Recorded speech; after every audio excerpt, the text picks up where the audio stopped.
अहम ख़बर सां शेयर कयूं पिया। बाकराणी वेझो क़तल थियल मोहम्मद अली सहेड़ो जे क़ातिलनि जी गिरफ़्तारी लाइ वारसनि लाड़काणे में धरणो हयो आहे। मक़तूल जे वारसनि ऐं ॻोठ शेर मोहम्मद सहेड़ो वासियुनि SSP चौक वटि धरणो हयो आहे, जंहिं सबबि ट्रैफ़िक मुअतल थी वई। असांजे नौजवान खे बेगुनाह क़तल कयो वियो आहे। क़ातिल गिरफ़्तार करे इंसाफ़ कयो वञे, मुज़ाहिरीन जो इहो चवणु आहे। ब्रेकिंग न्यूज़ तव्हां सां शेयर कयूं पिया। बाकराणी वेझो क़तल थियल मोहम्मद अली सहेड़ो जे क़ातिलनि जी गिरफ़्तारी लाइ वारसनि लाड़काणे में धरणो हयो आहे। मक़तूल जे वारसनि ऐं ॻोठ शेर मोहम्मद सहेड़ो वासियुनि जो SSP चौक वटि धरणो जारी आहे, जंहिं सबबि ट्रैफ़िक मुअतल थी वई आहे। असांजे नौजवान खे बेगुनाह क़तल कयो वियो आहे। क़ातिल गिरफ़्तार करे इंसाफ़ कयो वञे, मुज़ाहिरीन जो इहो चवणु आहे।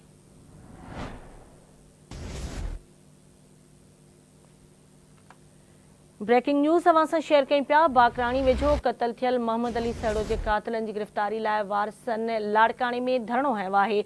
मक़तूल जे वारसनि ऐं ॻोठ शेर मोहम्मद सहेड़ो वासियुनि SSP चौक वटि धरणो हयो आहे, जंहिं सबबि ट्रैफ़िक मुअतल थी वई। असांजे नौजवान खे बेगुनाह क़तल कयो वियो आहे।